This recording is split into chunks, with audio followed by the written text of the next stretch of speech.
Supreme কোর্টের নির্দেশ মেনে আগামীকালের মধ্যে দাগি শিক্ষকদের তালিকা দিচ্ছে এসএসসি।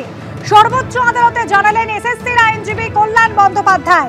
আগামীকালের মধ্যেই দাগি শিক্ষকদের তালিকা দিতে চলেছে স্কুল সার্ভিস কমিশন। আমাদের প্রতিনিধি বিজেন্দ্র সিংহ এই মুহূর্তে রয়েছেন আমাদের সঙ্গে টেলিফোন লাইনে। বিজেন্দ্র, গতকালই এসএসসি কে স্পষ্ট নির্দেশ দিয়েছিল সুপ্রিম কোর্ট যে 7 দিনের মধ্যে দাগিদের তালিকা প্রকাশ করতে হবে। সেই নির্দেশ মেনে আগামীকালের মধ্যেই দাগি শিক্ষকদের তালিকা। হ্যাঁ, আজকেও যখন হিয়ারিং স্টার্ট হয় জাস্টিস সঞ্জয় কুমারের বেঞ্চে, তখনও দেখা গেছিল এই প্রশ্নটা উঠে আসছিল, অভিযোগ উঠে আসছিল যে দাগিদেরকেও অ্যাডমিট কার্ড দেওয়া হচ্ছে। তখন সুপ্রিম কোর্ট বলে যে তারা গতকালই অর্ডার দিয়েছেন 7 দিনের মধ্যে দাগিদের তালিকা প্রকাশ করবে এসএসসি তাদের ওয়েবসাইটে, এবং সেক্ষেত্রে যাদের নাম সেখানে থাকবে তারা অ্যাপ্লাই করতে পারবেন না। তখন কল্যাণ বন্দ্যোপাধ্যায় আজকে সুপ্রিম কোর্টে বলেন যে 7 দিন নয়, তারা আগামীকালের মধ্যেই প্রস্তুত রয়েছেন।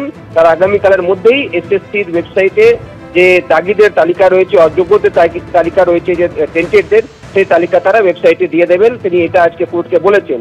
এবং কোর্টের মধ্যে এই প্রশ্ন ওঠে কি যদি কোনো টেন্টেড ক্যান্ডিডেট অ্যাডমিট কার্ড হয়তো ইতিমধ্যে নিয়ে নিয়েছে, সে পরীক্ষায় বসার সুযোগ পাচ্ছে, তাকেও কিন্তু তারা চিহ্নিত করবেন, এটা অ্যাকসেপ্ট করেন তিনি। 2-1 হয়তো যে নেট রয়েছে সেটা তারা অনলাইন অ্যাপ্লাই করে হয়তো অ্যাডমিট কার্ড পেয়ে গেছে, তাদের বিরুদ্ধেও কিন্তু ব্যবস্থা নেওয়া হবে। পরীক্ষা প্রসেস এখন স্টার্ট হয়েছে, সিলেকশন প্রসেস কমপ্লিট হয়নি। 2-1 যদি এই ধরনের দাগি অ্যাডমিট কার্ড নিয়েও থাকে, তাদেরকেও কিন্তু চিহ্নিত করা হবে এবং সিস্টেম থেকে তাদেরকে বের করে দেওয়া হবে। তারা যদি পরীক্ষাও বসতে পারেন কিন্তু সিলেকশন তাদের হবে না, সেই পর্যায়ে তাদেরকে যেতে দেওয়া হবে না।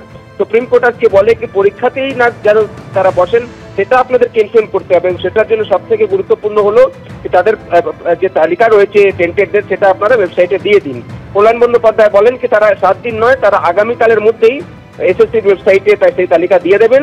এবং তিনি এটাও বলেন, যারা বারবার প্রশ্ন করছিলেন কি অ্যাডমিট কার্ড কি করে পেয়ে যাচ্ছে দাগিরা, তখন তিনি বলেন 2-1 যদি এরকম কোনো ক্যান্ডিডেট দাগি রয়েছে যে অ্যাডমিট কার্ড পেয়ে গেছে, ইন্ডিভিজুয়ালি যদি তাদের কাছে তাদের নামগুলো দেওয়া হয়, সেটাও তারা খতিয়ে দেখবেন এবং তাদের বিরুদ্ধে ব্যবস্থা নেবেন। এটাও আশ্বস্ত করেছেন কল্যাণ বন্দ্যোপাধ্যায় আজকে কোর্টের মধ্যে। অর্থাৎ যে দাগিদের তালিকার 1 সপ্তাহ সময় দিয়েছিল গতকাল সুপ্রিম কোর্ট, যেটা এসএসসিও বলেছিল তারা ওয়েবসাইটে দেবে, আজকে এসএসসি তরফ থেকে কল্যাণ বন্দ্যোপাধ্যায় বললেন কি 7 দিন নয়, আগামীকালের মধ্যেই তারা ওয়েবসাইটে টেন্টেডদের তালিকা প্রকাশ করে দেবেন।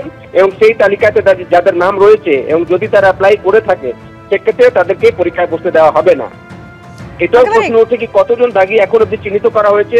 কল্যাণ বন্দ্যোপাধ্যায় বলেন কি সিবিআই যে রিপোর্টটা দিয়েছিল সেটাতে 1900 টিচারদের মধ্যে দাগি 9, 10, 11, 12 তাদেরকে আইডেন্টিফাই করা হয়েছিল। আরো কয়েকটা নাম হয়তো তাদের কাছে থাকতে পারে, সেই সব নামের তালিকা ওয়েবসাইটে তারা প্রকাশ করে দেবেন। 7 দিনের অপেক্ষা নয়, আগামীকালের মধ্যে তারা করার জন্য প্রস্তুত রয়েছেন।